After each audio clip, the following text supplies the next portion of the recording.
This choosing beggar thinks he's entitled to be served coffee at a gas station, even though the sign clearly states it's self-serve. What crazy lengths will he go to demand being served a simple cup of coffee? Happy birthday if today's your birthday, and on with the revamped show.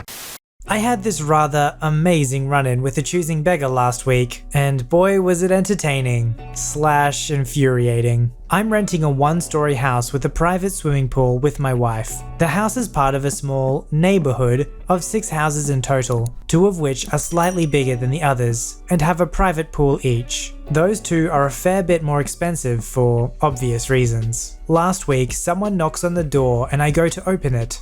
Outside is a smiling woman with 2 kids. "Hello, I'm Jerkface from next door. We thought we would use the pool." I'm confused and a bit stunned. "Oh, you did you?" I now also notice that they're all carrying towels and have swimming suits on. I don't really like lending it out, I'm afraid, so I think I'll have to say no. "Oh, but the rent gives me access to the pool when I want," said in a very smug way, as if she's calling me an idiot. "You're not paying the rent for my house, and I know the owner doesn't include use of the pool in the contract. I know this because he's a close friend of my wife, and I happen to be the one who wrote the contract, as well as having translated the guy's ad for Facebook and such." "Well, it's in the lease, so you don't really have any choice, do you?"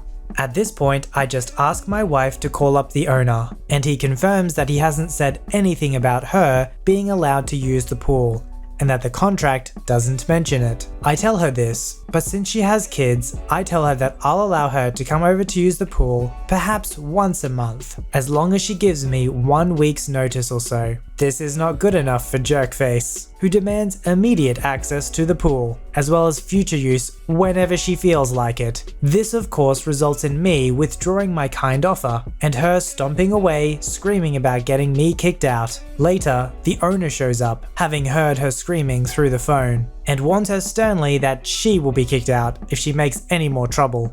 I don't think she'll be staying here for long. It's a classic choosing beggar manipulation tool to put the other person on the spot, so by showing up at the house, ready with the swimming gear, it's almost too awkward to not let them in. Fortunately, this guy stands his ground and says no. Again, here we see the importance of contracts. It shows what was voluntarily agreed to by both parties. Now, if only we could contract with every choosing beggar to never have to see them again. I worked at a gas station as a teenager for 2 years. I was pretty shy back then and worked with mostly mid-20s guys who were hilarious and great to work with. I loved that job, but obviously dealing with the public, you're gonna have some weird and annoying stories, especially since people complain at you for the price of gas. For your information, the 18-year-old girl at the till normally doesn't control the price of petrol. Please stop complaining to her about how expensive it is. It was a small enough station with a decent shop, and an automatic coffee machine just by the door that actually made pretty good cappuccinos. Normally, there'd be at least 2 people working behind the counter. We each got a 15-minute break during long shifts, but if it got busy, you could ring a bell to let them know that you needed help.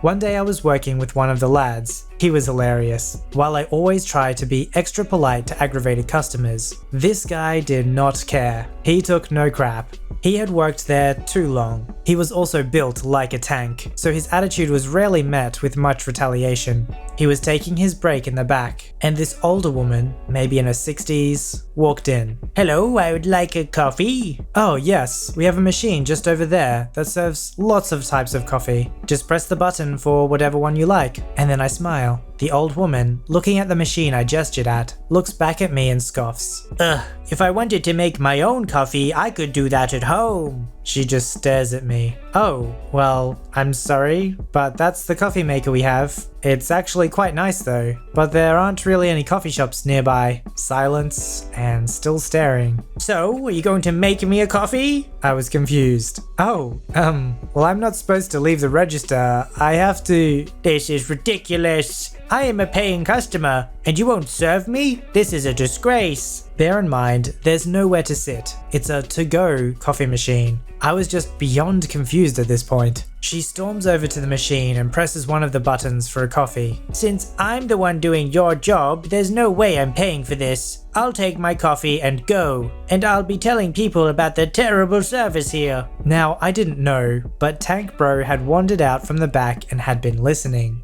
He quietly walked between her and the door while the coffee was pouring and folded his muscly arms, looking like a nightclub bouncer. The old woman turns to walk out with the coffee cup. "Sorry, where the heck do you think you are? I'm not paying to make my own coffee. You're in a petrol station. We're not a freaking restaurant. Pay for your coffee and get out." "I'm not paying." "Then hand it over." She reluctantly hands him the coffee, which he takes a swig from straight away and smiles. She storms out. Man, screw this job. That was one of my favorite work days. Why do choosing beggars always have a very messed up view of value? Either they'll exclusively value the material goods and ignore the value of the labor, or in this case, she recognizes the labor cost but completely ignores the value factor of the convenience of a quick and cheap coffee and the actual material cost of the coffee itself. How many of these people do you think are just completely ignorant? And how many do you think are just trying to scam their way into getting free coffees and free this or that? Let me know in the comments what you think. So today is my birthday. I've been working a new job for a year now and have gelled well with my team. Because of this, I thought it would be nice if I bought some snacks for my team. I went to the local shop and shelled out quite a lot for some pastries, biscuits, pizza bites, and just stuff that everyone can snack on. I get vegan, vegetarian, halal, kosher, and gluten-free options. In my other jobs, I have done this as I like celebrating with other people, but this is by no means a duty on me to do. I do it because I like sharing. So I place some snacks on the main desk at the front of our office, where everyone can help themselves. As our office is huge, I write that I've brought in some goodies and people in my team should help themselves. Enter Choosy Beggar 1. This is from someone in our senior team. So although they are part of our team, they never really talk to anyone in a pay grade lower than them, and a majority of us understand that they are not our team. He waltzes over, picks at everything, and reads the note. He doesn't realize that most of us are looking at him when he does this. He states, "Who is this person?" My colleague points to me and states that it's my birthday, so I've brought some bits in. He takes one look at me and demands why there are no donuts. I explained that the donuts from the local shop didn't look too nice, so I thought it best not to buy them. He states that as it's my birthday and I've decided to buy stuff, I should have bought stuff that he wanted. I try to awkwardly explain that I didn't really have to buy anything at all, and that I mostly bought it for our base team. He gives me a dirty look and says that next time I needn't bother at all, if I'm still working here. So that kinda ticked me off, but I know the senior team are like that, so I try not to let it get to me, as he is hardly ever at work and everyone knows he's a prick. Then, Choosing Beggar 2 walks in. This woman is not even part of our team. She just works on the same floor as us. She does the pleasantries and says happy birthday and asks if she can have a pizza bite. I say of course, and that she is welcome to take some things back for her team if she wants. She takes a platter which has about 10 bites. She eats one and then looks at me funny. I ask if she has any allergies. She replies with, "No, they're freaking cold." I was so shocked at her attitude, I could have died there and then. I tell her that she can use the microwave to warm up the bites. She asks why she has to warm stuff up, as it should be warm when she takes them. Then I lose it and tell her that it's my birthday and I don't care if she chokes on the pizza bite. Just go get lost. She says that I have a really toxic attitude and that I shouldn't share if I couldn't take it. So yeah, didn't think I would have a Choosing Beggar experience on my birthday, but here we are. I've hated every time I've had to work in one of those workplace environments. There's so much entitlement because you have these like collective areas where everybody meets. There's always so much conflict, whether it's like the washing up at the sink, or food that everyone's brought in, or people feeling entitled that you have to bring in food because it's your birthday. That stuff happens all the time in workplaces. I think it's great if you get along with a few people at your workplace, but this idea that everyone is forced to get along even when they don't want to,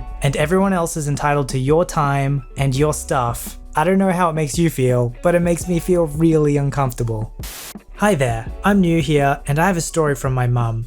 It happened 5 years ago. I really love that I found this channel and this Reddit page. Such a good read. Choosing Beggar is a relative. Close to my dad, but not close to my mum. They just tolerate each other for the most part. Choosing Beggar lives overseas and at the time wanted to move back here, in Singapore. If you want to return to rent a house, get a job for many years overseas, you'd need to renew your papers, and that takes about 6 months. As an act of kindness, my dad offers our old apartment for rent. My family has had it for 10 years and wanted to rent it out for the time being, since we kept it so well. Choosing Beggar kept thanking us. Even my mum offered her help with the bank transactions, since you need someone to back for you who's at least been a citizen for more than 5 years. As a result, Choosing Beggar gets our old home for the 6 months, and my mum pays on behalf of Choosing Beggar until she could settle down. Due to some visa complications and the bills needing to be paid, my mum had to pay for Choosing Beggar for her house. Okay, fine, reasonable. However, Choosing Beggar hasn't been paying up her rent as well. It was taxing my mum financially, and my dad couldn't say no to Choosing Beggar. Choosing Beggar kept buying new things for our old home, even though most of the furniture was well kept and preserved. Choosing Beggar never tells my mum anything. This was until my mum goes to our old home for some letters and sees all our well-preserved stuff on the curb. Basically everything from the living room, tables, sofa and chairs. She was hella ticked off and confronted the Choosing Beggar. Here's what happened. Choosing Beggar, why is our stuff on the curb? Why is there so many new pieces of furniture? Was all that stuff broken? You could have told me and I could have sold or repaired it. My mum tried to be civil. Tried. My mum is very resourceful, so she knows how to fix everything in the old house. Selling it was easy enough for her too. No, I want my style. I wanted to buy stuff that fits me better. Some of those pieces of furniture were expensive. I could have sold it off. Why didn't you tell me? I had no time. I was busy with my job. If you had time to buy the furniture, why haven't you paid for the rent? It's been due for a few months, and I'm tight with our own finances. My mum starts to get impatient. Choosing Beggar rolls her eyes. I've been busy at work. Besides, the old junk was too clunky. I've been just doling up the place. You don't own this house, it's still under my name. You also need to pay the rent for this place, since there hasn't been a payment in months. My mum then inspects around our old home. She found out by buying all the new furniture, Choosing Beggar destroyed the wooden floors, as she had dragged the old furniture across the floor. Choosing Beggar hadn't even cleaned the house much at all. Some of the walls had holes from when she threw out the furniture and bumped into them. There was even so much grease in the cupboards above the stove because of who knows what. My mum was furious. She started arguing with Choosing Beggar after her discoveries. How could you leave the house like this? Choosing Beggar was ticked off at my mom. Excuse me, I'll have you know I fixed this shabby home. I've been working my butt off at work and hadn't cleaned, that's all. You're rich enough to have a house in this location, but it looks like crap.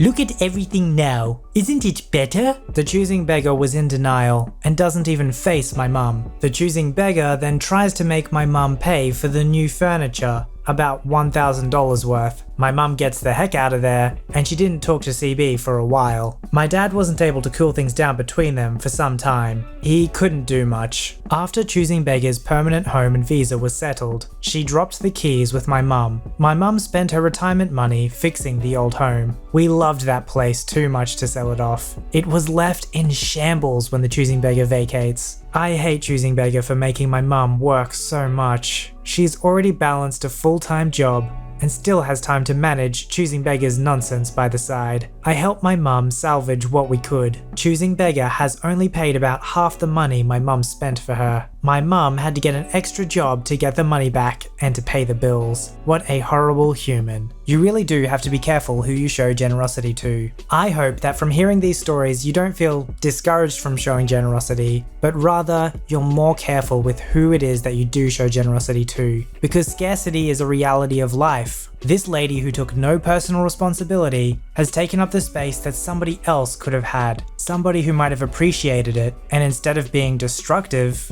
might have been productive with it, or at the very least, appreciated the generous thing that they did.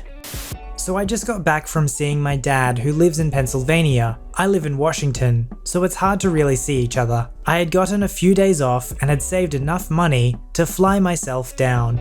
I had a blast and everything went smoothly until I fly back home. so I was flying late into the night. So when I land, it would be early morning, meaning by the time I got home, with a 2 hours drive, it would be midday, and I wouldn't be so jet lagged as I would sleep on the ride back. I fly a lot, so I'm prepared for long flights. I have headphones, a portable charger, games, etc. I got to the airport super early because of TSA and all of that jazz. I find my gate 30 minutes before we leave. Okay, I go to a small shop and get something to eat. And wait, once I got on the plane, I was ready to sleep. I had everything I needed in my bag that I stored under my seat. Once we go into the air, they turned off the lights and all was quiet. I start pulling my things out when I feel a tap on my shoulder. I look over and across from the little walkway, I see the entitled mum. Yes? I'm sorry to bother, but you wouldn't happen to have any gum. My little one's ears won't pop.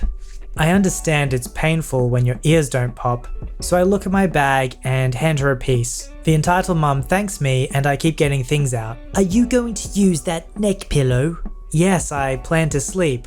I pull out an extra sweatshirt and make it into a small pillow and handed it over to the entitled mum. Here, this should work for your little girl. The entitled mum just looks at my sweatshirt with a look of disgust. I would rather her use the neck pillow. It would be better for her. Sorry, I plan to use it. I pop in my headphones, put on my eye mask, and start to slip to sleep when I feel a tap on my shoulder. Again, it's the entitled mum. Yes? I was slightly annoyed. Can my kid use your phone? She points to my phone sitting in the tray. No, I'm using it to listen to music right now. Also, I don't let strangers touch my things. Entitled mum looks annoyed and turns back. I put my headphones back in and start playing games for a bit, until I become tired again. I put the mask back on and start to fall asleep once again, when I feel a tugging on my leg. I remove the mask to see the entitled mum trying to grab my bag. I had looped it around my leg, force of habit, so if anyone moves it, I would feel it. I look at the entitled mum with a confused look. My little one is hungry.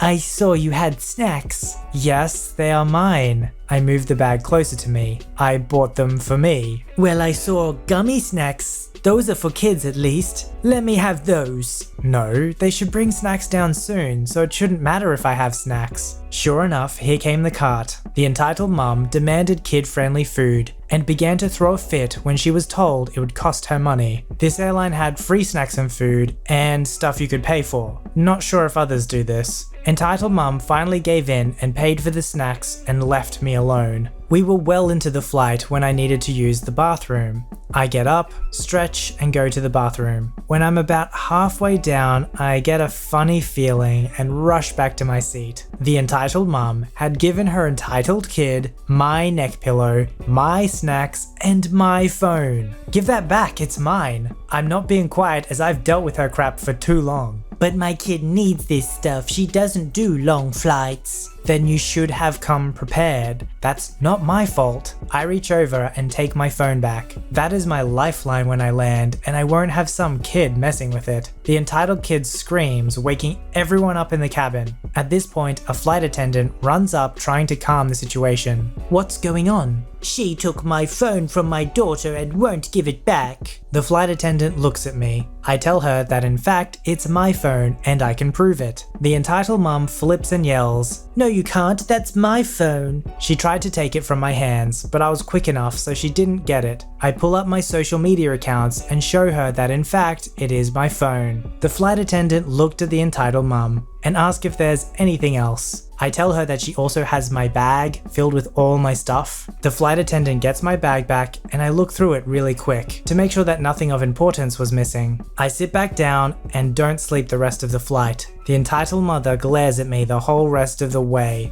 When we land, she gets off as fast as she could and I never see her again. Thank goodness. I never did get my neck pillow back, by the way. Submit your story to be read on the channel at VoiceyHereStories@gmail.com and join our Voicey veteran community at r/VoiceyHere. Don't forget to like, subscribe, and hit that bell to never miss an episode. Alright, Voicey veterans, I'll see you in the next one.